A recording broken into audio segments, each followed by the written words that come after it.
What's up, everybody? Welcome to the Moose Milk Podcast. This is episode 86. I'm your host, Ryan. This is my dog, Finnegan, just hanging out on my lap.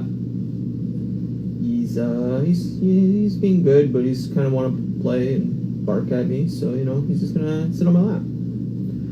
Welcome back. Sorry we missed last week.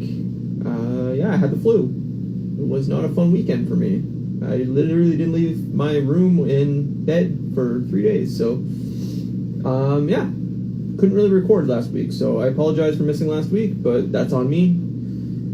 Just gonna wait for Matt to join us, and we'll get started with She-Hulk finale, Andor, episode 6 and 7, and, I watched a ton of things. I don't know how much we'll get into, kind of trying to keep these episodes to about an hour, because Matt is gotta get up at 4:30 in the morning, and I don't want to keep him up too late, so should be a fun-filled episode. Here's Matt right here. Look at him, he's quick. We've got a lot to talk about, but we'll see how much we can dive into tonight.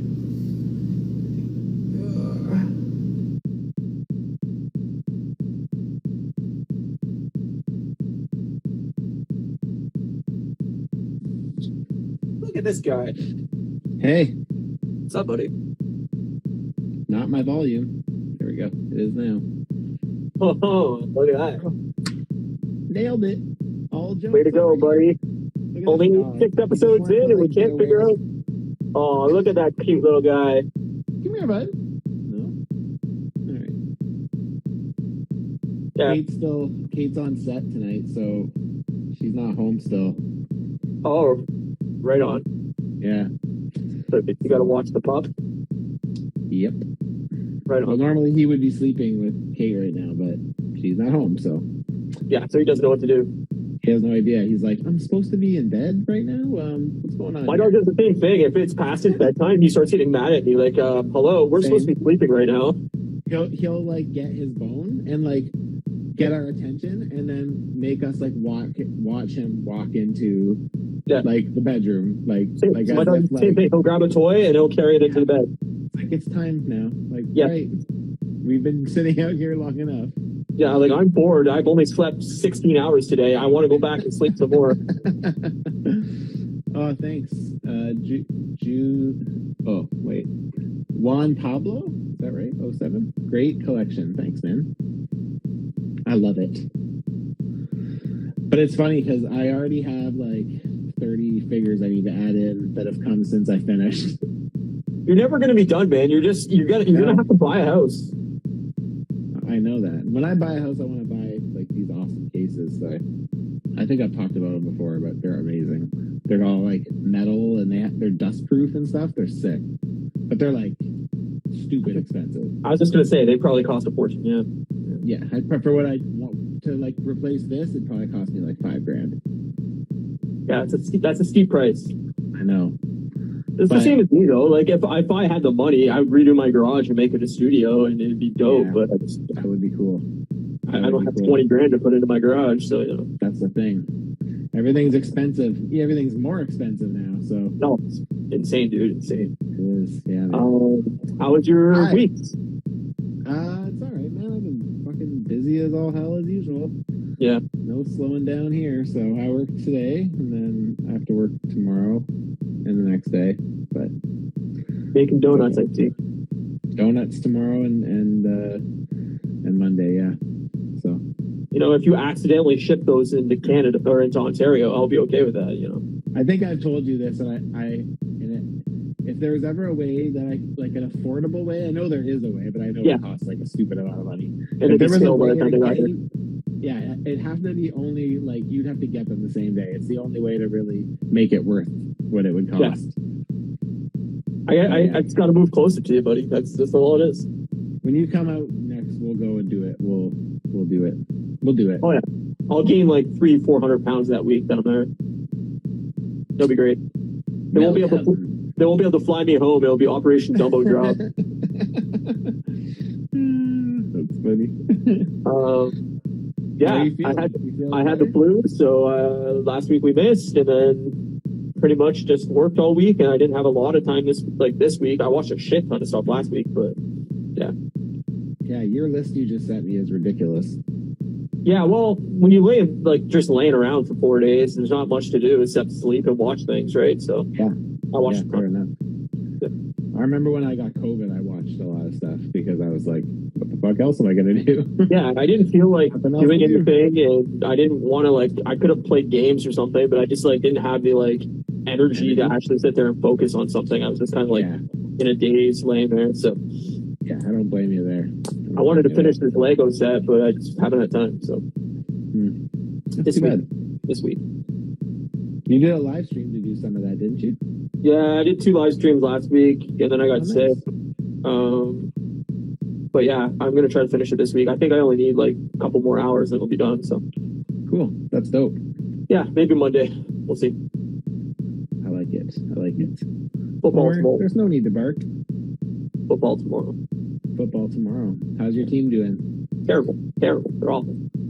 Today They're I saw a stat on, I don't know why I saw it, and it said that the Vancouver Canucks are the only team in the NHL that don't have a win. Yeah, they're I think 0-6 to start the season. Great. Yeah, That's great. they might have won today. I'm not sure, but It's too funny. yeah, they're not doing well. Detroit's unbeaten. I think they're 2-2. That's pretty cool. Yeah, but I haven't watched hockey at all. I just focus on football until football's done, and then I'll jump over to the NHL once the playoffs start. Once it gets going and you kind of know what's up. Yeah, exactly. I don't care about the first 65 games of the season. It's pointless. That's cool. I like it. What'd you watch this week? I mean, for me, I watched a lot, but not comparatively to what you have watched. But I went and saw Amsterdam in theaters. Right. How was it? It was okay. It wasn't really that. It wasn't I didn't find it super compelling or anything. And I like I went because Kate wanted to go to the movies, and she's like, "Let's go see Amsterdam." I was like, "Yeah, right, whatever." So I like the cast, right? I like Christian Bale and I like Margot Robbie, and same. so yeah, it's good. And all supporting cast are really good too. So, but it was just it didn't really keep me that interested. I kind of found it a bit boring. So, seems like all the movies coming out lately are doing really, really poorly. So, I don't know. I know Black Adam came out today, or yesterday, or whatever. But the last 3 months, everything that comes out is just tanking. Nothing's making money. So, have you? Are you gonna see Black Adam? Have you? I'll wait till it's out. I mean, I like The Rock. I think The Rock is a very energetic, compelling actor. I think he's fun, but I don't think he really differentiates any role that he's ever had. I feel like The Rock is always just The Rock, no matter what he's playing. Yeah, that's fair. But nothing about the trailers for Black Adam have been remotely compelling to me. Yeah, same here. I mean, I see. I've seen a couple DC movies, so I have no intention in seeing this. It doesn't appeal to me in any capacity. The only reason it appeals to me is because it's The Rock. But I mean, even that, I'm not a huge Rock fan. I think he's good in what he does, but he's not one of those ones that'll draw me to him. Oh, The Rock's in this? Okay, I'm gonna watch it because it's The Rock. Did you see that he might be eventually interested in buying WWE? The Rock wants to buy WWE? Apparently. Well, because Triple H is running it right now, so apparently, when they're ready to sunset it or whatever, or Triple H wants to retire or what, I don't know exactly what the situation is with ownership or whatever, but I saw an article, whether it's true or not, that The Rock said that he's interested in buying the WWE if it ever goes up. That's crazy. Yeah. I mean, he could probably do a lot of cool stuff with it too, because he's been a great part of its legacy, and yeah, exactly. And he knows a lot of people in the industry now. He could probably take it up a whole nother level. And yeah, I think I mean, as much as Triple H is shaking things up and bringing it back to kind of its heyday and whatever, I definitely think some new blood and some new ideas in there would probably do it very well. Yeah, I agree. But so I saw Amsterdam. We've been watching. I know I've talked about this on the show before, but it's really fucking funny. Reservation Dogs. Right. It's on Star or like Disney Plus for us in Canada. Taika Waititi has something to do with it, doesn't he? Yep. Yeah, he like is the, I think he's EP, I think. But it's good. It's just about like this group of kids, like Native American kids, and they live on a reservation, and it's just like the craziness. They like the last episode we watched, there's this one kid, his name's Cheese, and like his uncle who he lives with gets busted for growing weed, I think, or something like that. Nice. And like they're just sitting out on the front porch or whatever, like just chilling or whatever, and then he goes inside, and all of a sudden like all these cops just pull up and arrest him and like his uncle or whatever. And yeah, it's just like the whole episode is him like living in this like foster home for a week, because until they figure out like where to put him or whatever. And it's it's funny. I'll have to check it out. Funny. Yeah, it's really good. If you don't like the first like couple episodes, they're only half hour, I think, or something like that. Yeah. Like you could like they're all in the same vein. It's not. Yeah. I mean, it's not one of those things like it is an ongoing story, but it's not that. Right. It's not like More if you sitcom. miss some. Yeah, exactly. It's more that. Yeah. They always see there's this like naked Indian guy who they see as like a vision in their head or whatever, and they'll just look over and he's just standing there naked, and he's just like he'll give them like this wisdom and shit, and it's just like it's pretty funny. It's awesome. So yes, we've been watching a lot of that. I know I saw it on your list, but I watched a couple episodes of that Midnight Club thing. Kate finished it. I didn't finish it. I didn't like it. Hey, High School Creations. Ryan, man, you need to go, if you remember, and look at High School Creations page. He's making this city diorama, and it's like he just made like a McDonald's. Oh, wow. And like the whole inside has like the menus. It's crazy, dude. It's insane. They just started following me, so I'll definitely go once we're done the stream. I'll check out his stuff. That's awesome. It's crazy. He's making it for my buddy actually for A&R. Oh, nice. Yeah. And then I started rewatching She-Hulk with Kate because I was like trying to get Kate to watch it, but we only got like 3 episodes in, and she was like, "Yeah, I don't really care." I was like, "You don't like it?" And she's like, "Well, it's not that I don't like it. I just don't care." I was like, "Oh, okay." That's fair. So yeah, that's fair. And then I watched Rogue One because obviously we've been watching Andor, and we're going to talk about Andor tonight, which I'm really liking. Rogue One was as good as I remember it being. It's been a while since I rewatched it. I think when I did my last Star Wars rewatch, I missed it. So I want to rewatch it, but I kind of want to wait until the season's done and then watch like that. Like I don't know. After seeing episode 6, yeah, I was like, I want to see more. I just feel like a horror movie. So like I watched it like right after that night. I was off the next day, so I just like put it on while I was working. Fuck, now I want to watch it. Yeah, man, it's great. Me up. I watched again more wrestling. I'm on this hardcore wrestling kick right Dude, now. I watched 4 pay-per-views this week. Just chilling in the morning, like having a cup of tea, threw on fucking like No Way Out 2001 and like all these like random pay-per-views, and like just chilling, watching that, skip a few matches here and there, but like Well, I found this channel called Wrestling with Andy or Wrestle with Andy. Okay. And he does, I think I may have talked about the chronological timeline thing maybe on here.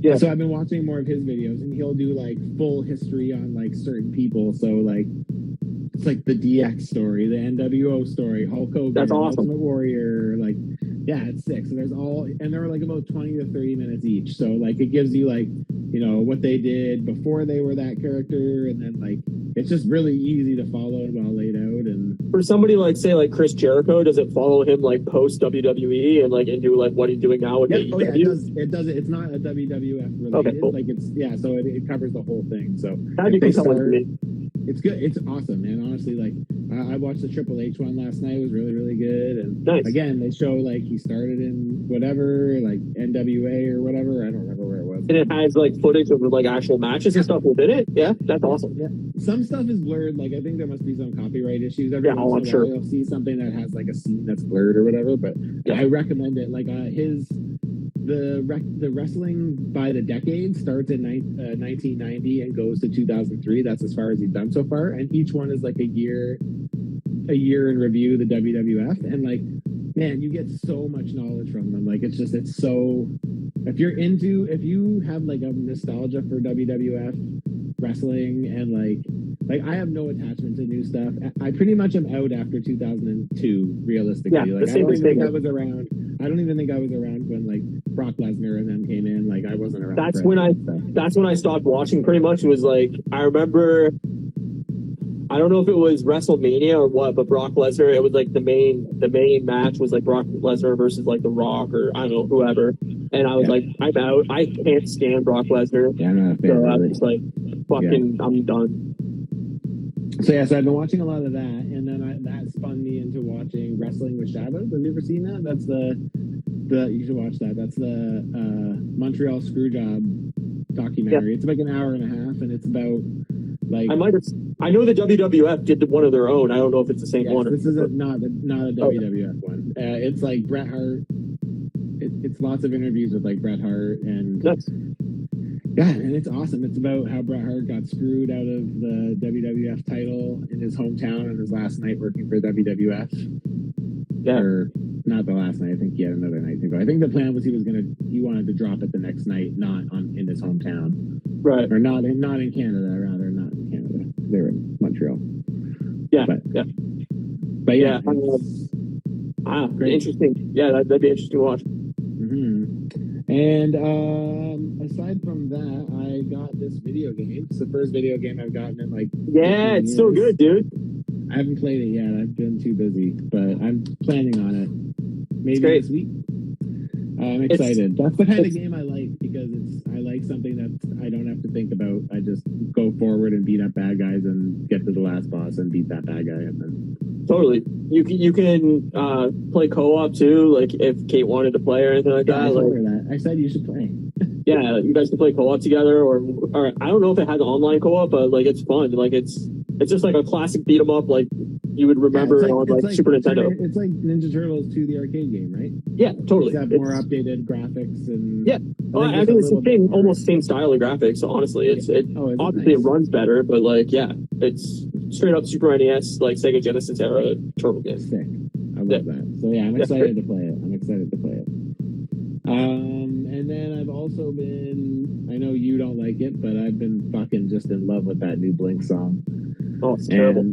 I love it, man. I've listened to it. So I was trying to figure out if I could find out how many times I've listened to it because I'm just kind of curious. It's a lot. Dude, that's me and that Paramore song. Is it? Like, I would love to know the number on it right now because I bet you it's like upwards of 50 times I've listened to it in a couple weeks. I put it on my playlist. Like, I have one playlist that just kind of put everything on. It's like the biggest mix of music. That's so weird. Yeah. And yeah, I've kind of hit it a couple times, and I like it a little bit more now. So, well, I mean, if you want to talk about Blink reunion and everything, like, we totally can. It's just such a bland song. There's no hooks to it. The writing is so like. I think it's catchy. Nothing about it catches me at all. I find it so generic.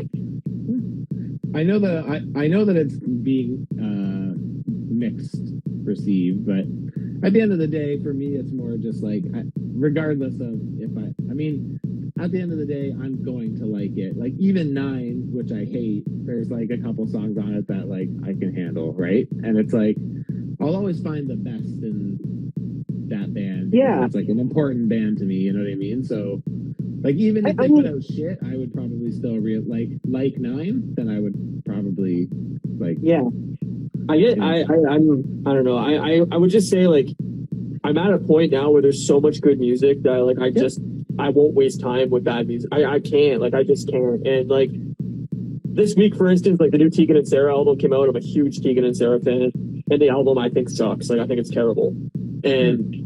It's like such a bummer to me because they're one of my favorite musicians. Well, both of them are, one of my favorite bands. But I know what you mean. Yeah, the album's called Cry Baby, and I think it's like their weakest album. I think it's like it's got all kinds of like effects and like totally like not a Tegan and Sarah album. Like it's like interesting. I don't know. It's dancey. It's got I don't know. It's not good. I think it's their worst album, and it's like all right, I'll probably never listen to this album again. Like straight up. Like I listened to it once. Happens, though. And I was just like, nah, that's good. The new Chili Peppers album came out last week. Like they put out 2 double albums this year, and after listening to both albums, I'm like, man, if they would have just like fucking sat down and put together like a great 12-song album, yeah, it would have been amazing. But no, instead they dropped like 35 songs this year, and like 15 of them could be completely tossed. Like they're just not good enough. Like, and to me, it's like these albums are weighed down so much in their run times that like there's like 6 songs on each that I love and I think would make great albums. But yeah, it's just a bummer. So like the new Blink song dropped, and maybe the album will catch me, and maybe the album will be great. But there's nothing about this song that I was like, yeah, you guys are on the right track. But I'm like, this got train wreck written all over it. Yeah, I'm not too worried about it for me personally. It works for me. I like the song, and I think it sounds nothing like Angels and Airwaves, which I like. So no, that's superb. As long as we're not getting any Angels and Airwaves inspired stuff, that's the Blink stuff I generally like the least. Sure. But yeah, as long as we could stay away from, like, honestly, if we could get something in the vein of California, like I really like California. Like I know you're not huge on it, but it's fine. I love it. I think it's like. There's actually like very few songs on it that like I skip. It's one of those ones I listen to right through. I love it. But if I could get something in that vein with Tom, I'd be cool with that. Because it's just fast. I like fast pop punk, skate punk, nothing crazy. Like I don't need them to reinvent the genre. Like I'm good. I'm beyond that with them, right? Like I mean I look at it more as like they're 50 years old, late 40s. Yeah. If this is an album about like whining about like girls and shit like that, like I can't do it again. I'm sorry, you're 50-year-old men that have been married for 30 years. Like I want something that's a little more like sophisticated in writing, at least in like somewhat of a like, let's not make the same album we've made 4 times already. Like I would love something that's a little bit different. And like with everything that Mark has gone through in the last like, a year and a half, like I would really hope like some like self-reflection in the lyrics would come in and like really have like a solid album. Like it can be a fast pop punk album, but like write something that like is now like facing death, facing cancer, facing, illness. Like I think you could write some really like compelling music that way. But for sure. I don't know, just everything about the reunion and everything like that just really like, it's just such a cash grab, and it just really bums me out. Like maybe that's not their intention, but like the ticket pricing, the way the announcement all took place, like it just fucking reeks of we're just gonna take the money and run. I don't know. Yeah, that's fair, man. I mean, I think everyone's. I can't deny that the tickets are expensive. So I was happy I could get some, but they're pricey for sure. And like, at that price, unless I think I said this to you already, but like at that price, I'll see them this time because like my biggest thing was I wanted to see them again. Like especially after Mark's cancer thing last year, I was like, totally, worried I wouldn't get to, right? Yeah. So and then it's like kind of double cool that like not only am I getting to see them again, but it's with Tom again too, right? So that also being said, like they're better live with Matt than they are with Tom, in my opinion. I've seen both versions, and it would be hard to not be. Matt's the superior musician live, anyway. Yeah, and like so. I mean, I think a lot of people are going to be disappointed, and I don't mean that like meanly, but like if a lot of young people are going to see Blink the first time this tour, I think there's going to be a lot of people that are like, we paid $1,000 for tickets for this. Like, I gotta tell you that I don't think that young people. This tour is aimed at young people. I think this tour is going to be dad bods and beers. Is what I think this is going to be. I hope so. But like a lot of like, if you look at any of their posts, it's a lot of people saying like, I wanted to see you guys my entire life and never had the opportunity. And like, it seems like it's a lot of young people, and then them complaining about how expensive tickets are. And like, there's no way I can afford this, blah, blah, blah, blah, blah. Like for people that aren't like familiar, they're using this new algorithm on Ticketmaster that is pricing tickets based off of demand. So the higher the demand goes, the higher the ticket price goes. And this is to attempt to scare away bots from buying all the tickets up and then trying to resell them. Like how about just put a limit on the tickets? Yeah, well, exactly. But Ticketmaster is such a scam that like it's all fucked. But So right now, like for Toronto, Ontario tickets are going for $1,200 a piece. The thing is, though, is if they're not actually selling, like, well, I don't know if they are, but my point is like they added a second date, so clearly I assume the first date sold out. Yeah, probably if they added a second. And yeah, I wouldn't pay $1,200 to meet the band one-on-one. Like, yeah, it's just not.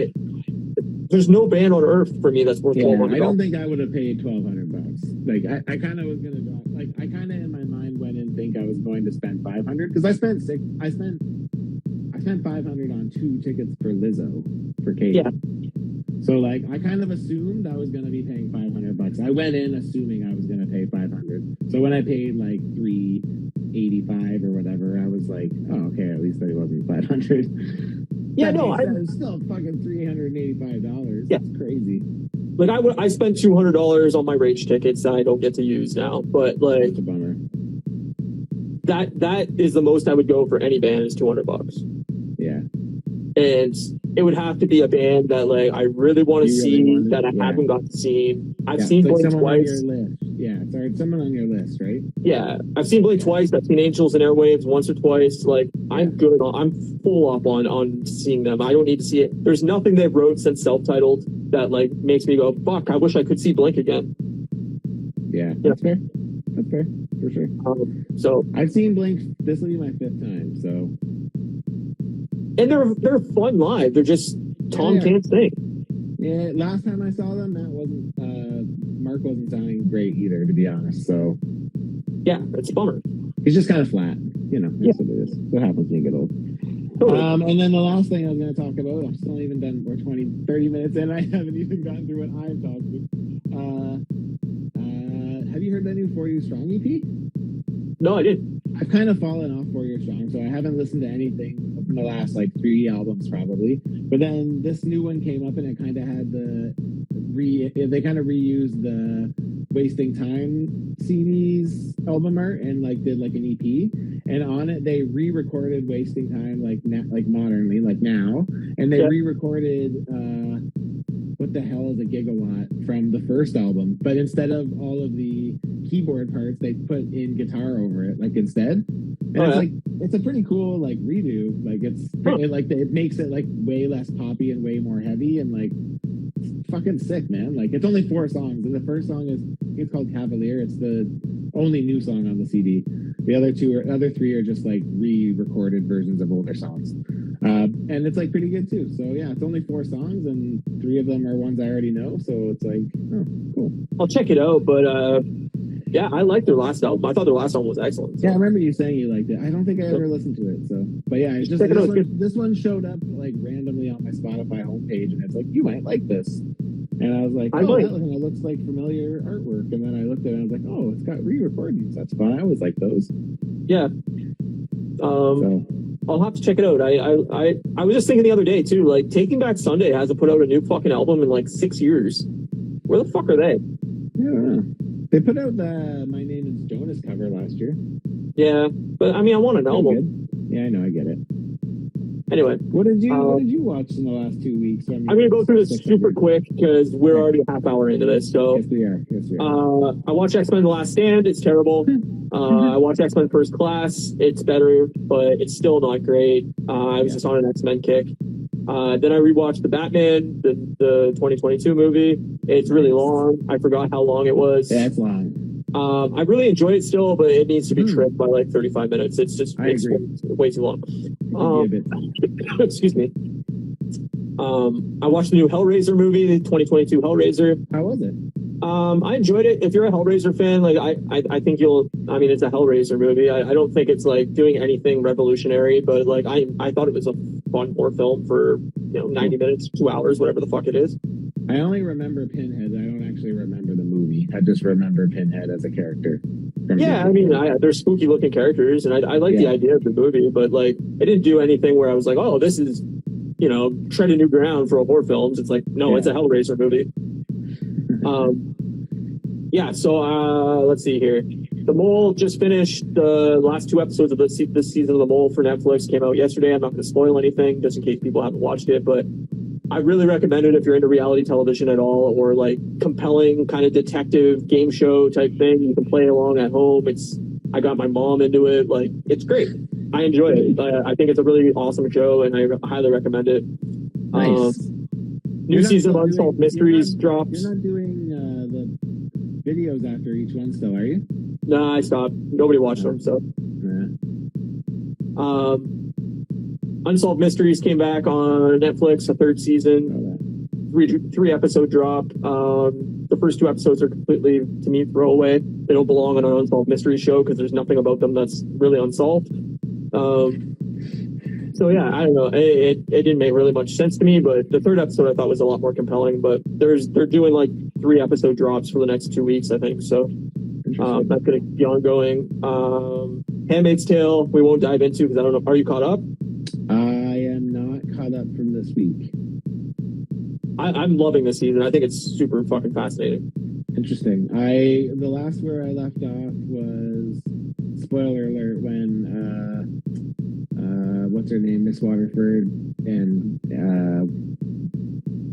June took off together. So yeah, I think I'm missing this week. This week, yeah. I don't know. I love this season. It's fucking great.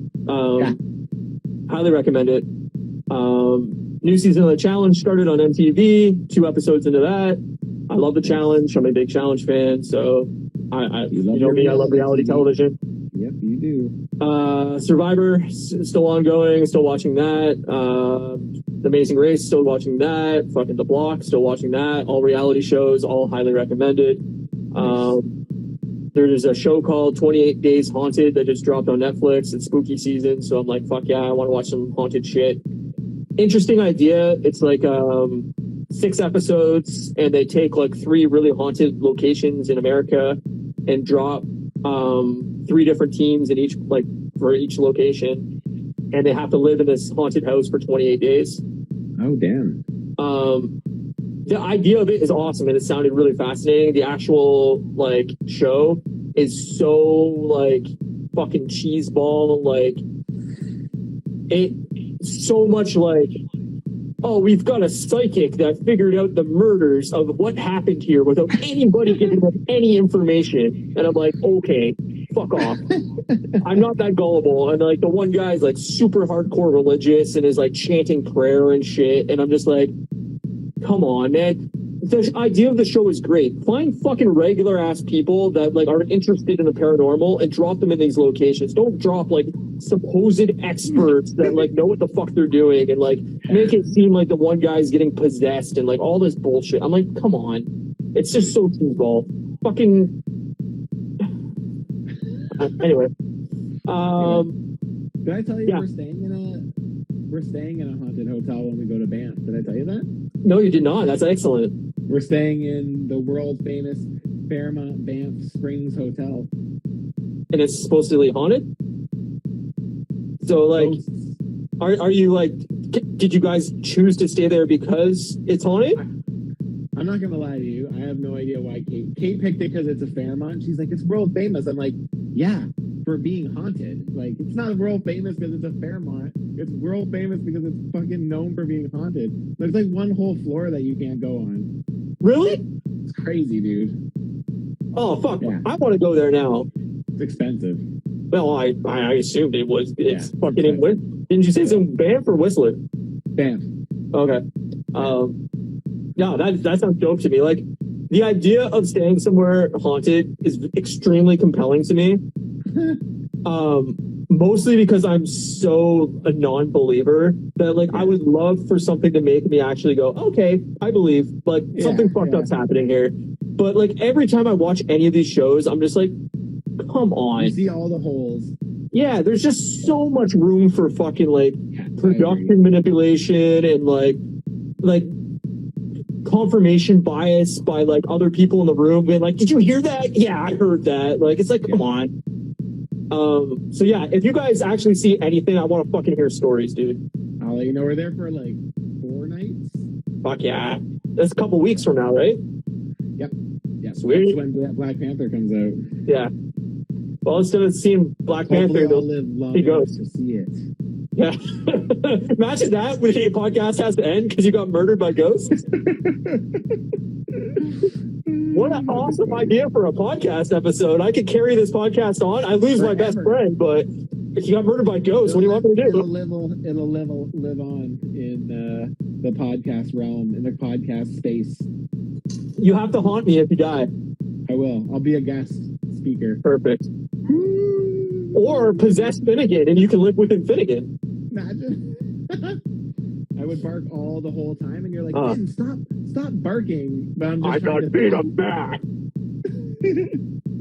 Oh, there is no Dana, only Zool. What else did I got? Oh, the show The Watcher. It's like #1 on Netflix right now. It's That's like the one. Is that the one about neighbors or something? Yeah, it's. Is it good? Apparently a true case that is obviously like Hollywoodized, like it's acted, but like it's based off a true case of like basically this family that moves into this house and they keep getting these like letters in their mailbox from like a stranger. They don't know who the fuck it is that is like basically like, I'm watching you and I'm watching your family and like blah blah blah blah blah, and like really like kind of fucked up messages, and like everybody in the town is kind of like you think it could be anybody really, like you're not sure who the fuck it's leaving these notes. Everybody is weird and everybody in the town is like behaving weirdly, and I don't know, it's like 6 episodes. It's okay. It ends in a way that like people are finding very not satisfying, but yeah, that's too bad. Kate's mentioned it to me a couple of times, like, oh, we could watch that. Yeah, I don't know, I mean, I love true crime. I'll watch anything true crime, so it's just like it is what it is. And then lastly, Love is Blind. The new season of Love is Blind came out. I don't know why I like this show.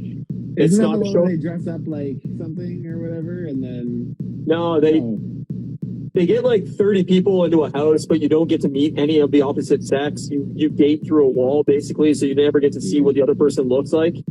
You just like get to talk basically. So it's like meeting somebody blind, obviously, and after like whatever length of time, I don't know, like a week within the house, if you like somebody, you propose to them basically, and you get engaged and married within 4 weeks. And so basically, like once you propose, you finally get to meet the person you proposed to in person.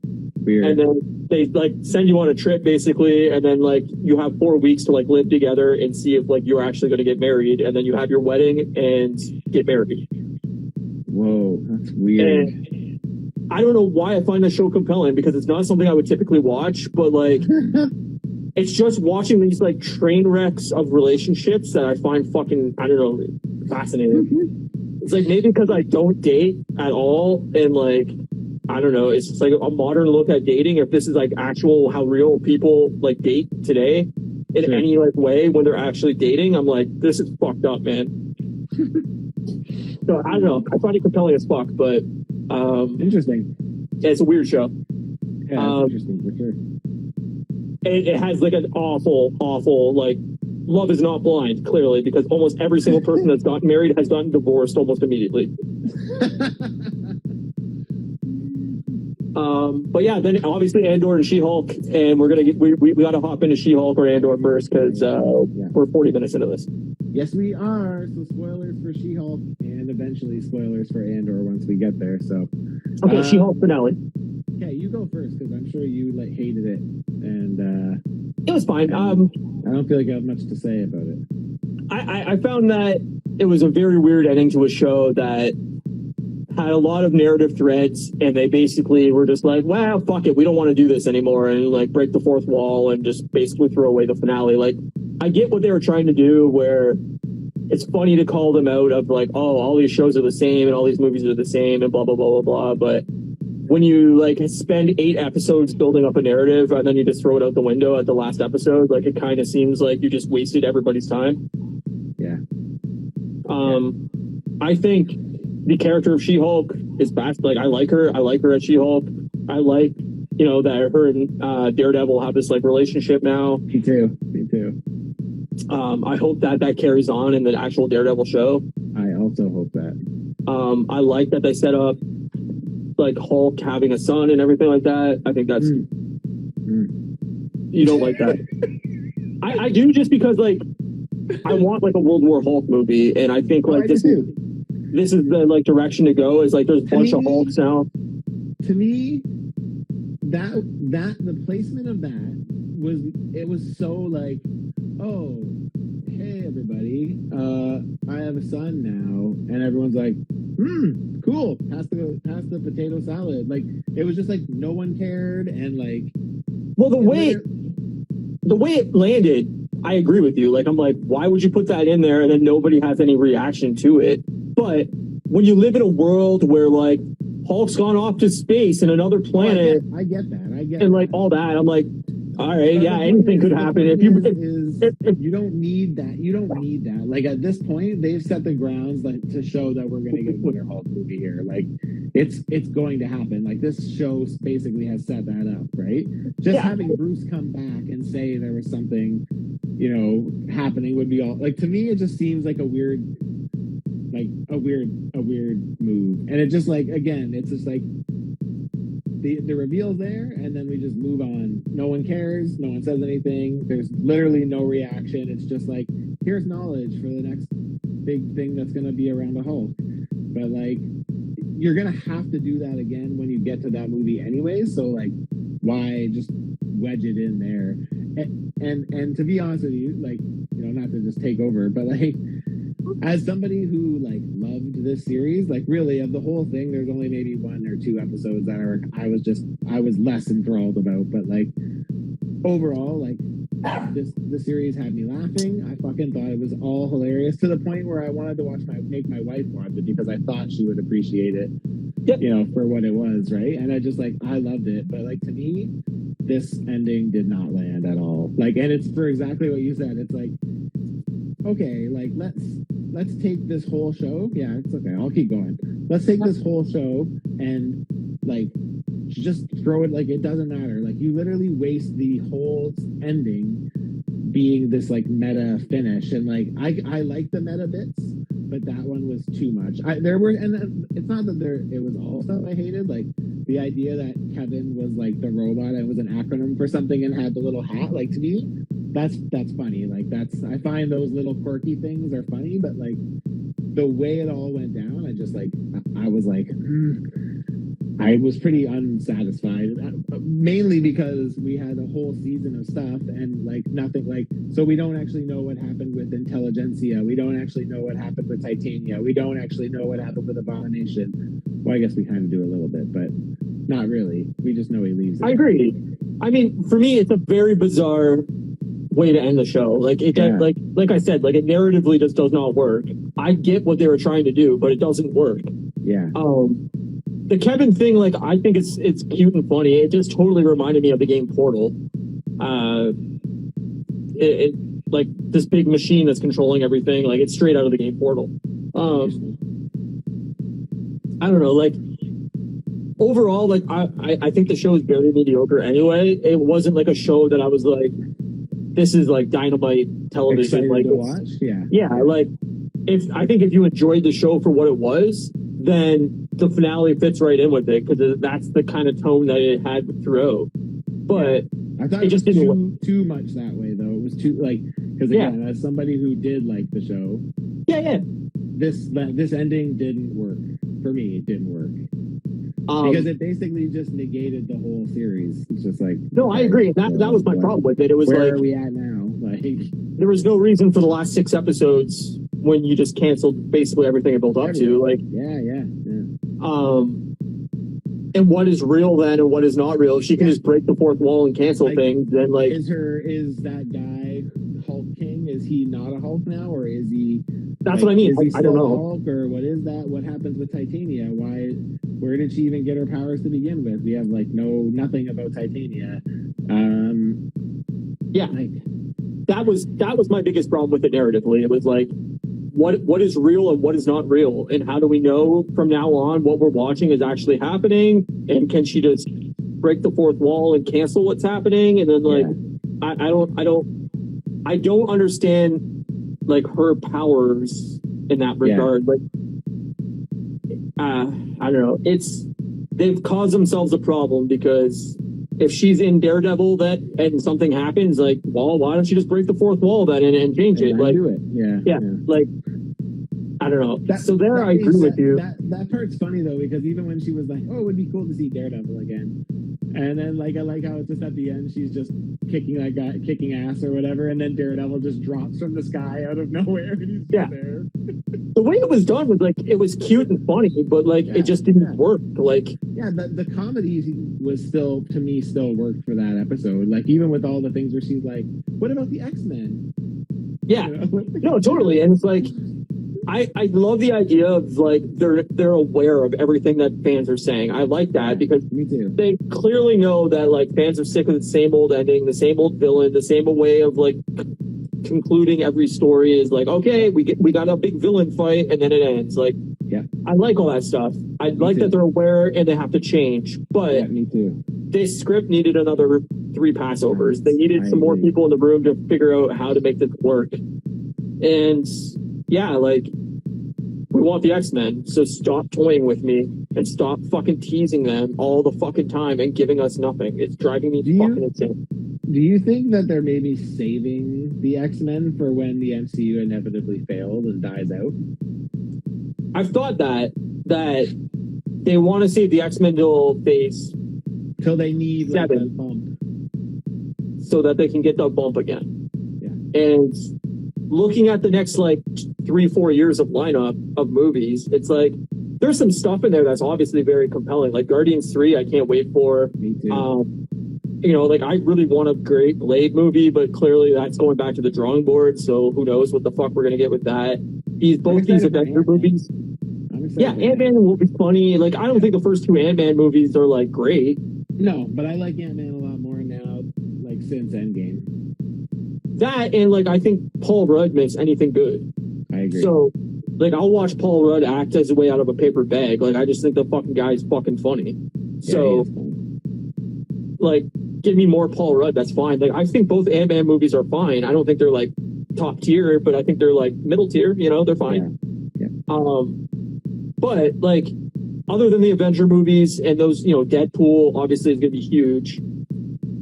There's not a lot of these movies where I'm like, oh, I can't wait to see that. Like, they don't have that tentpole thing anymore. So I think they're like very aware that in the next couple of years, there's probably going to be some misses.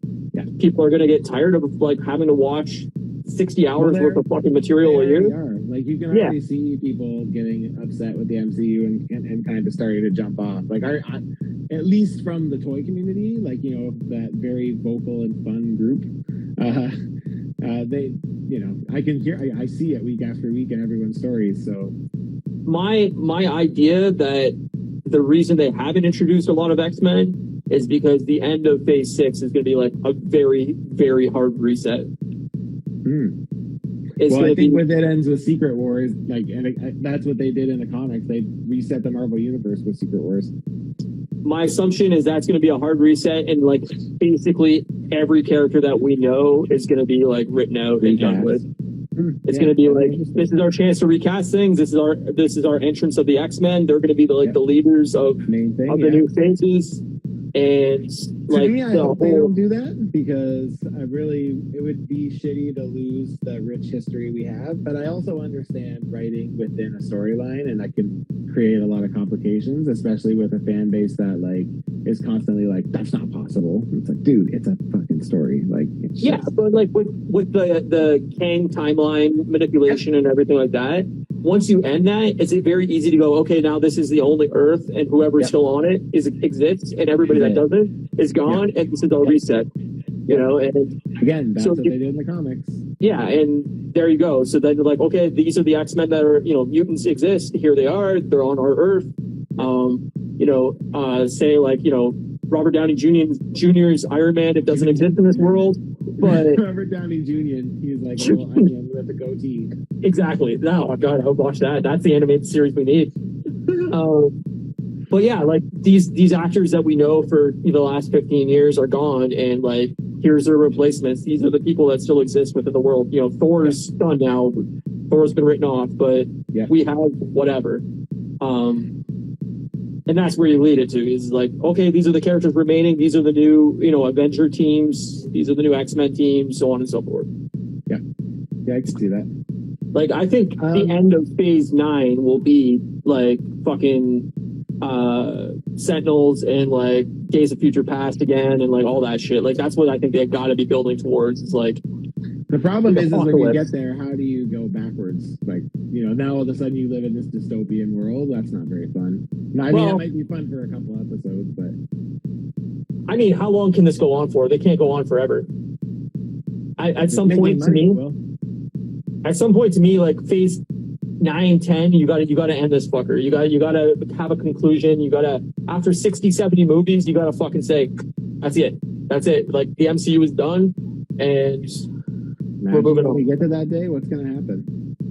Well, I don't know, but like, my point is like, nothing's making money in theaters other than comic book movies. Are theaters even going to exist in 5 years? Good point.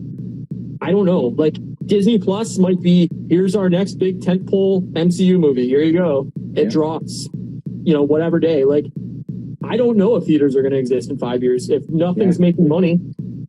It's true. Well, like, when we went and saw Amsterdam, it was like a Sunday night, I think it was. It was a Saturday night. No, it was a Sunday night. Like, we were like one of 6 people in the theater, something like that. It was like nobody. Like, I don't know if it's people still nervous with COVID, or if it's people just got bored of like the idea of spending like $30 or $40 on a night at the movies, and was like, fuck it. People who like are just over, like I even said to Kate the other night, like, Friday night's date night usually, so we'll like order in or whatever, right? We ordered it Thursday this week, and like I said, like, we never like actually go out to eat anymore, really. Like, maybe once every like 5 times we'll go somewhere, but like, generally speaking, we just like DoorDash and like get it delivered to us. And it's like, are we just at that point now where everyone got so comfortable staying at home that like no one wants to go out anymore? Yeah. Is it a comfortability thing of people saying like, we don't need to leave the house, we have Netflix, we have Disney Plus, like, we can just watch whatever's out? Yeah. Or is it like COVID fears? I don't know, but like, next year is going to be the big judgment of that, because you got like a new Mission Impossible movie that's coming out. You got Dune Part 2. You've got all these like huge blockbuster movies coming out there. Yeah, so like, if these movies tank, then like, maybe, the MCU movies are the only ones that are making bank. Like, there's going to be issues, man. People are going to say, fuck it, we'll put our movie direct to Amazon. How much money do you think Amazon's going to pay? They've just spent like $6 billion getting the NFL on Thursday nights or Monday nights on Amazon Prime. That's crazy. In the States. You think they're not going to spend $300 million to buy a Mission Impossible movie? Yeah. They don't care. Money's irrelevant to them. Yep, true. Very true. So She-Hulk, overall rating for the whole season out of 10? 5.5. Okay. I'd say it's probably about like 6.5 for me. I think if the animation of She-Hulk would have looked better, I think it maybe would have moved up to 7, but I think if they started with 3 episodes, it would have been a bit better series. I think if it was like a 6-episode miniseries, a little tighter, maybe have a few episodes that were like 45 minutes instead of like 35 minutes, I think it would have worked better. I think fix the ending a little bit. I don't know. It's bottom of the barrel to me. Like, I liked it better than Moon Knight. I thought Moon Knight was super weak. So yeah, I didn't love Moon Knight myself. But I liked it better than What If. But other than that, it's probably I think I like all the live action stuff better than What If. I liked What If, but I think it was the weakest of all of the shows so far. Yeah, it's a but I feel like a lot of it is because What If is like loosely connected to the MCU. Everything else is MCU, and my thoughts on adding to the lore of the universe. Totally. So yeah, my dog is so cute right now. He is sleeping at my feet. Mine's on my lap, kind of just chilling. All right, Andor. You go first again. Okay. I love it. I think this series is some of the best Star Wars stuff we've gotten in the last 20 years. Couldn't agree. Like, other than Rogue One, I think this is the most compelling stuff we've gotten since the original series, other than Mandalorian, maybe. Man, my palms were sweaty the entire episode 6. It was so nerve-wracking. Yeah, that's the best hour of Star Wars we've gotten maybe since the original trilogy. Yep, I agree. It was just so like on edge. The whole thing was like, oh my god, oh my god, oh my god. Who's gonna die? I kept waiting for someone to die. You didn't know who was gonna die. You didn't really care that much because like we haven't been with these characters long enough. Very long, yeah. But it was tense enough where you go, fuck, any of these characters can die, and like you don't know who's the one that's gonna sabotage it. You don't know who's really true to the mission and who's actually there for themselves. And it was fascinating. It was excellent television. It was paced perfectly. It was high budget. It looked beautiful. Like it was awesome. Yep, awesome. The music has been so fucking good. I love the music. The music stands out to me in that show so far. Yeah, it's fantastic. Yeah, really, really good. Everything. Like I love the characters that they're putting in this show, and like I love the intrigue of like the slow like kind of spy network that's building. Like all these people playing double lives that are like kind of part of the Empire, but they're trying to like set up the rebels, and like it's fucking awesome. It's so cool. Under the radar. I fucking love Luthen. Luthen is such a cool character. So cool. It's got the Handmaid's Tale aspect, right? Of like you don't know who's on your side and who's not on your side. You don't know who you can tell a secret to or who's going to betray you.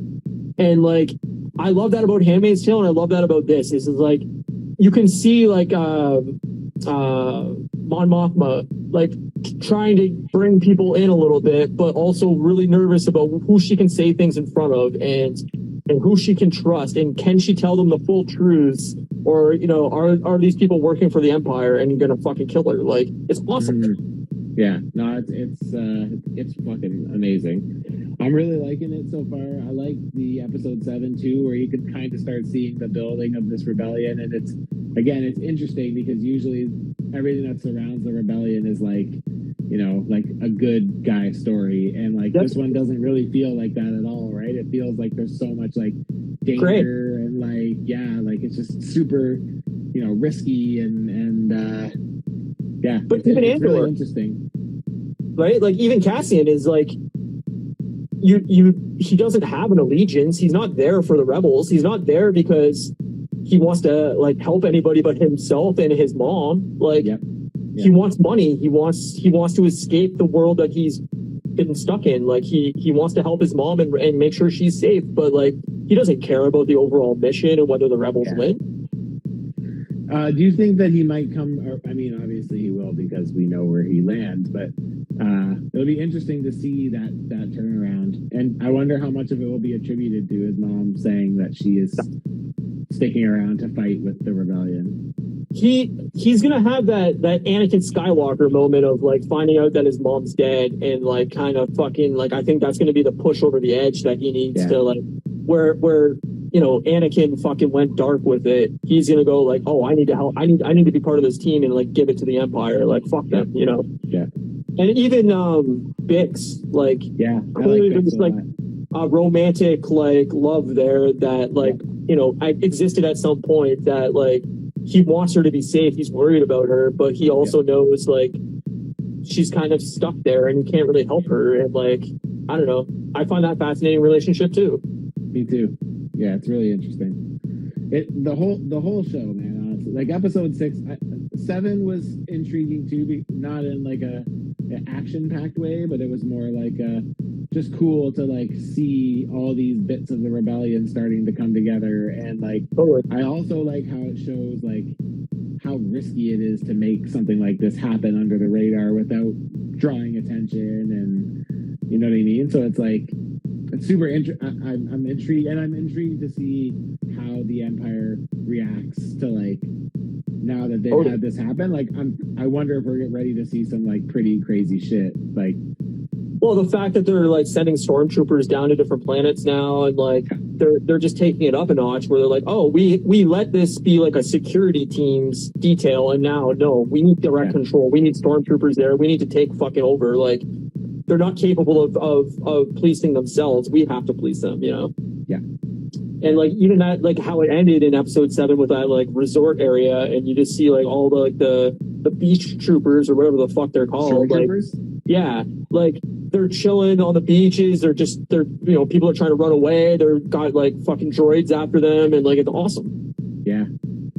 Yeah, it's like holding all these people hostage for just being free and out and about. And totally. But like, it reminded me of like, not like obviously to the extent, but like when you go to a foreign country and you're like not necessarily sure of like the laws and everything like that, and you see like when I went to Jamaica and we landed in the airport, you know, the police in the airport had fucking machine guns and they're just chilling in the airport. And I'm like, this is terrifying. You would never see this in Canada. Like, This is scary. And it's like, could you imagine like hopping planets and you're going to a new planet and you're like, oh, this is supposed to be like a great resort area. And then you see all these like police on the beaches and shit. And like, you're not sure who you can trust and what you can get away with and what the rules are and what the laws are. And like, and like he got arrested for doing nothing, you know? Yeah. If you come to Canada, the police, the Mounties here have, they come equipped with female bacon, is what they actually have. They have female bacon rifles. Female bacon rifles, yeah. And they munch on the back end. Yeah, the horses shit poutine. Man, never mind, I'll tell you this later. Yeah, but like, I mean, like, that's the thing is like, I mean, we're going on a tangent a little bit here, but like, even in the States now, right? Like, it's like, I'm so not used to seeing weapons in Canada. I've never seen, like, other than cops carrying a gun, I've never seen guns just being out like automatic weapons? Yeah. And like, so like when you go to a new country like Cuba or Jamaica, that's the only other 2 countries I've been outside of Canada and United States. Like, it's weird when you see like fucking just the different way of living and the way that people are used to like blatantly just there's open carrying laws in like Texas and shit like that where it's like holy shit, you know. North King Jedi says I've joined in at the weirdest time ever. Totally, but like that's what it reminded me in Star Wars. Media podcast. It's like it's going to a different culture and just being shocked by like what the fuck is happening. You know, it's awesome. It's not Tatooine. Finally, we're going to new places. I know, it's good. It's great. It's nice to see. I also like the dynamic between Luthen and Mon Mothma. Yeah, totally. The fakery. It's cool to see like one, you know, like Luthen's kind of like making this all happen. It's kind of like forcing her hand to have to be like kind of shit or get off the pot kind of thing. Well, that and like, I don't think he fully trusts her. Yeah. Well, I don't think he feels like she's willing to do what she needs to do to make this happen. I think that's the bigger issue, right? I feel like he's unsure about that. And he was so proud of himself, like the smirk he had that he knew he was like directly involved in it. It's he's fucking awesome. I love him. Yeah, man, it's great. Honestly, I'm totally loving Andor. I look forward to it now. It's like every week I'm like, fuck yeah, I can't wait. And I like again because they're like good episodes, like you said, well paced, and again, 45-minute episodes. Fuck yeah, man, I live for that shit. Yeah, like they're the exact right length. Yeah, I agree. They don't overstay their welcome. They're not too short where you're like, fuck, we got nothing this week. Yeah. And there's still 5 more episodes? Like, fuck yes. I know. It's great. I'm looking forward to seeing more Andor, and I'm curious, you know, I'm assuming that we're going to see another little mini plot come together by episode 9, and then I can imagine they'll wrap it all up by episode 12, leave us on edge for the next season. Yeah. I hope that the next season is not going to be like a 3-year wait. Like, I hope it's coming next year or me too, soon after. But I feel like it'll probably be a bit of a wait, especially if they keep it all practical. Yeah, I assume it's going to be a 2024 show, but probably. That's what I mean. I guess if we get like Mandalorian season 3 in between and Ahsoka or whatever, like, you know, they'll kind of break it up. The animated Tales from the Jedi too, which is like that story around Ahsoka and the other one around Count Dooku. I think that starts soon. I'm pretty sure. I will watch those. But I will. And I'll tell you all about it. My weekly episode wrap up. Tales from the Jedi from Matt. reading the chat. Fucking Norse King Jedi. I like this Andor guy. I hope he has a long, great life. That's amazing. Ash Reaper says, I'm so behind on stuff I need to watch. Book of Boba Fett, Andor, Miss Marvel, Moon Knight, Eternals, Black Widow, Shang-Chi. Yeah, you know what, man? Like, just take your time with it. Because the thing is none of it really matters to the other stuff. And, like, you can pretty much watch any of it in any order, because so far none of it's really been referenced. Maybe outside of, like, you know, it might be good. No, because if you haven't seen Hawkeye yet, might be worth watching Black Widow first. But other than that, like, I think most of the stuff doesn't really matter if you watch it in order or not.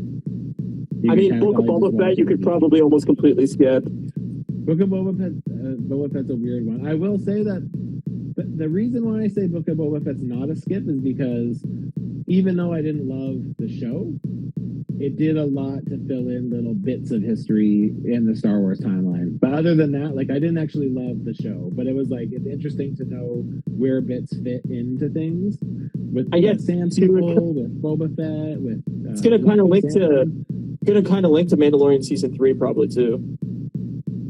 Yes, that's true. So I guess you kind of got to watch it, but I mean, you didn't miss much. I mean, most of those shows are pretty standalone. Yeah, I would agree with that. Miss Marvel's ends very last scene in the last bit of Miss Marvel has like kind of an exciting little word that, like, you know, might mean something in the future, but yeah, it doesn't directly relate, so it doesn't really matter. I mean, especially with Marvel, I feel like if you skip almost all these shows, you're not going to be really behind, other than maybe, I guess, Hawkeye, but even that's going to stick to the shows. Yeah, nothing really is... Besides Loki. Yeah, I feel like Loki is probably going to be the first bit you're going to really need to know. Yeah, like, I think Loki's, like, really the only show that, like, really is mandatory viewing for the movies, but, like, I don't feel like that's going to be touched on at all in, like, Black Panther or anything like that, so... Nah, me neither. But I think it will be relevant once we get to Ant-Man, because once we get time jumping and stuff like that, I feel like... Those are the only two you really need to see is Hawkeye and Loki. I'd probably say... I like Miss Marvel too. Falcon and Winter Soldier. I know that's not new, but that one is important, I guess, too, right? Like, yeah, I mean, they're making a new Captain America movie. Yeah, by the time we get to the next Cap movie, we would kind of need to know what happened there. So, I liked Loki a lot. Like, I recommend Loki. I liked Hawkeye, and then I would say Miss Marvel was my third favorite. The rest, I think you could skip and you'd be fine. I mean, like I've said before, like, a lot of my friends are way behind on the shows, and I don't know if they're like, I can't give them like, hey man, you got to catch up or this isn't gonna make sense. Like, watch it at your own pace. I think you're gonna have a pretty dead little, 3-4 month span after Black Panther that you can catch up on all this stuff, and you're not gonna be like, hard up. The stuff that you listed, Ash Reaper, Shang-Chi's pretty fun to me. There's like a bus scene that I think is one of my favorite fight scenes in like all of the Marvel movies. It's pretty fun. And I like the ending. I think the big fight at the end is pretty cool. I wish the ending was a little less CGI and a little more gooey, but it was still fine. And then like Miss Marvel, probably. I didn't personally love Moon Knight. Eternals is like whatever. That's just fine. Like, I've watched it. I don't really feel compelled to see it again.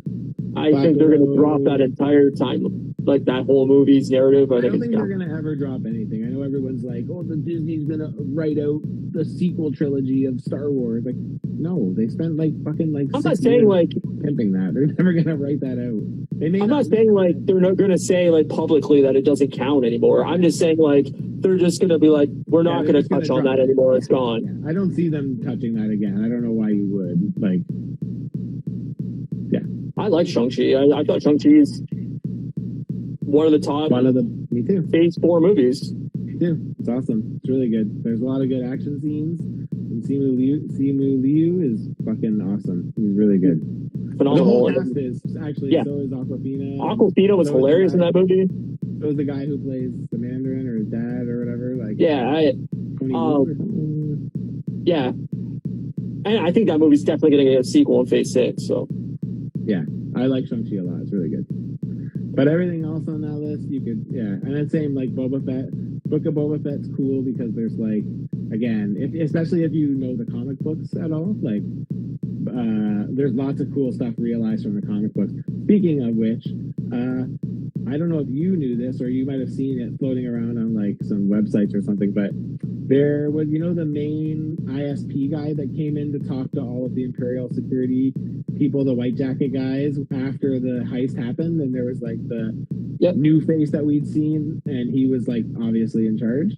So that guy has been in Star Wars Rebels, he was in Star Wars Clone Wars, and he was in A New Hope. Oh wow. Yeah. So just a background character in A New Hope, but he had a name and stuff because of, I'm sure the toys probably did that. But yeah, he had a name, and it's the same. It's not the same actor, but it's the same, meant to be the same person. Huh. Pretty cool. No, that's sweet. Star Wars is fascinating in that way, where there's such a long gap in between like the trilogies and stuff, and to get callbacks to like 1977 fucking movies and shit, like it's wild. It's almost 50 years old, man. Like it's wild. I know. It's pretty crazy. Yeah. But yeah, overall, Andor, totally fucking loving it. I look forward to watching it every single week, and I am excited to see where we get it. I feel like the end of this episode is going to be a little cliffhanger. Yeah. And then, I think they're building up to stuff again, and I think we're going to get a few like really narrative heavy episodes somewhere in the next few that are just definitely going to like basically set up the finale. But hopefully there's like another big like heist type attack of some sort that like they're setting up for, and keep the action going. Yeah, get the action ready. I assume that we're gonna get like some stormtrooper action going on by the end, and like maybe maybe Vader has some kind of role in this at some point. I don't know. I feel like they're gonna steer clear of that. I feel like they don't want to lean. I feel like they've done such a good job not utilizing any of that stuff that it'd be in their best interest to just keep, especially for now. Maybe tease it for season 2 or something. But like I think that Leia's gonna play a role at some point in this, right? Yeah, I don't know. I would love to see Dr. Aphra. She's a character from the comic books, and timeline-wise that would line up here. I'm kind of feeling like she may have something to do with, like, the storyline. So we'll see. Yeah. That would be kind of cool if we got a live-action Dr. Aphra. I don't know. I'm down for wherever this is going. I think so far it's so compelling that like I have true total faith that they're gonna take care of it, and it's gonna end in a good spot. Yeah. And I'm excited to see how it goes. Yeah, me too. I'm really excited. So it'll be interesting to see it move along. But next week I'll come prepared with Handmaids. I'll be caught up. So okay. So we can talk Handmaids next week and Andor. Handmaids and Andor next week. And then I think we still have a couple weeks before we're off. I can't do one weekend when I'm in Banff because I'm going to go get haunted. Yeah, that's not next week, not the following week. So we'll have 2 episodes before you're off. And the week that I'm not doing this, you're going to do my show. Right. So that's Wednesday, the 9th, I think. Yep. My dad's birthday. Awesome. Yeah. So we will do that live instead of an episode of the podcast that week because he's on vacation type deal. We can talk about Andor then if you want. It'll be a little different. Yeah. And then we can revisit the next week. It'll be Andor and Black Panther. Right. Yeah, that will work. Okay. That'd be cool. That'd be a little different. So, are you gonna do Legos? You should do Legos while we do it. Then I can customize and you can Lego and we can still talk. Yeah, that works. I like it. Okay. This is welcome to Ryan and Matt Make Plans. Hope you're enjoying. Leave a like. Yeah, leave a like, follow at Customs by Matthew at Moose Milk Media. Go over to YouTube, follow us there because that's where we will be doing his Whip Wednesday in November. Yeah. What a great little community you got going on over there, man. Like the chat was popping off when I was in there on Wednesday. Yeah. I know, I'm pretty fortunate. There's like 5 or 6 guys who are kind of jump in and out, so it's cool. And then every once in a while I'll see like a bigger person from the toy community, a bigger, more known name from the toy community jump in. Like, so yeah, it's pretty cool. I like it. It's been fun. Yes. And, you know, honestly, I know it's only 5 or 6 people, but really it makes a huge difference. So it's like totally. the fact that they're there, I'm just like, this is so fun. I actually look forward to chatting with them every week. And yeah, man, it's cool. I love it. Yeah, I wish I had Wednesdays off just for that reason, because it's just such a fun little chat going on. Yeah, it's really good. It seems like people, like last week, I think I had 2 or 3 new names pop in, and they were like, oh, I'm new. It's like, oh, cool. Great. I like new. Great. Yeah, man. Here's my dick. Everybody's welcome. Yeah. Also, if you want to get the podcast on podcast services, we're available everywhere now. Reminder, everywhere. Worldwide. What's this chat saying here? How we feeling about Wakanda Forever? I'm somewhat worried it's going to be built up with hype and fall flat. I'm excited for it. I'm notoriously, like, I was really low on the first Black Panther movie. I think it's quite poor. I'm actually really excited for this movie. I like the idea of the narrative of where we think it's heading and everything like that. I don't know. I'm excited for it, but like, yeah, it could fall flat. I don't know. I mean, the fact that they had to go through a bunch of script changes and everything like that could be a mess of a movie. We don't know, but I'm excited. I don't know about Matt. I am approaching I'm approaching optimistically, but I'm also preparing myself for it to not be what I hope it to be. So sure. I feel like that's a good approach. I feel like it's really easy to overhype. Totally. Especially since we've been getting weekly shows, I feel like that's like a place where it like brews like overhyping things in our minds, and it's like it's kind of training people to like always think that it's always going to be this huge reveal, and you know, it's just like it's such an easy thing to go in thinking you're going to get one thing and come out and like you're not getting that at all. So well, my thing is there though is like it's ending the phase. It's got to end on something. Mm-hmm. True. I hope we get some sort of direction for the future narrative, but in terms of just Wakanda Forever, like I'm a pretty big Namor fan, so like I'm pretty excited to see him in live action. Yeah, I'm excited. I'm cautiously optimistic, but I am excited though. Sweet. So, yeah, man. I'm curious to see how they handle Chadwick's death. I'm curious how we are gonna get there. Like, are we just gonna start by saying, "Oh, he's dead," and this is what happened? I think it's gonna be off screen. I don't think they're gonna say anything about how he died or anything like that. I think it's just gonna start with the mid-morning. They could show Black Panther in action without having him, and it doesn't really matter. They could explain. I wonder if they'll explain like as like a credits thing, like, you know, the credits are playing and it's like, this is how we've gotten to where we are today, and it could be like illustrated or something, right? Like, you know, it could be telling a story like in the similar vein to like Star Wars, or I was gonna say like the Crawl. Yeah. Isn't the beginning of Black Panther kind of like that? The first one where he like tells the story about how like the narrator in the afterworld or whatever, and it's all done like kind of animated, like it's not real. It's like with sand or something like that, I think, maybe, or I don't remember.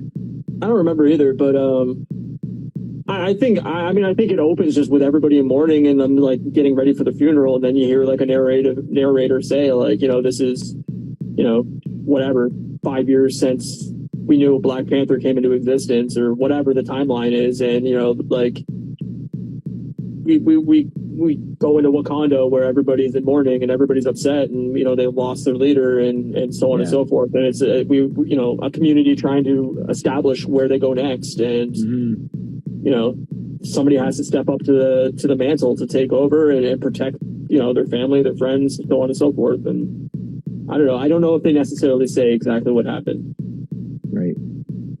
But who knows? Maybe they will. Maybe maybe you're right. It's we get like an opening battle of like Black Panther losing in battle or something like that, and it's like, you know, he was a warrior to the end type thing, and you know, who knows? Or he protected somebody he loved and died in the process. Like, who knows? Yeah, I feel like it'll be something like crazy, like he sacrificed himself to save like his sister or her kids or something like super heroic, right? I feel like they're gonna paint him in a really good light. So very well could be. Very well could be. You very well could be. Well, it's all hips and hips, baby. My dog's currently licking my toe, and I'm not gonna lie. A lot of people pay extra for that. I know, it's true. That's the end of the episode. We did it. 80-minute long episode, so we're a little long, but we had a lot to talk about. Like 30 minutes of the 5 things that I watched. Yeah, well, hey, you gotta do what you gotta do. So yeah, we'll be back next week with Andor and Handmaid's Tale episodes. I don't know what fuck. I don't even know where we are on 5, 6, 7, something like that. Yeah, 5, 6, 7 sounds right. Something like that. And yeah, I hope everybody does well. I hope everybody enjoys their weekend, and we'll catch you next week. Fucking A. Thanks, everybody. See you, dude. See ya.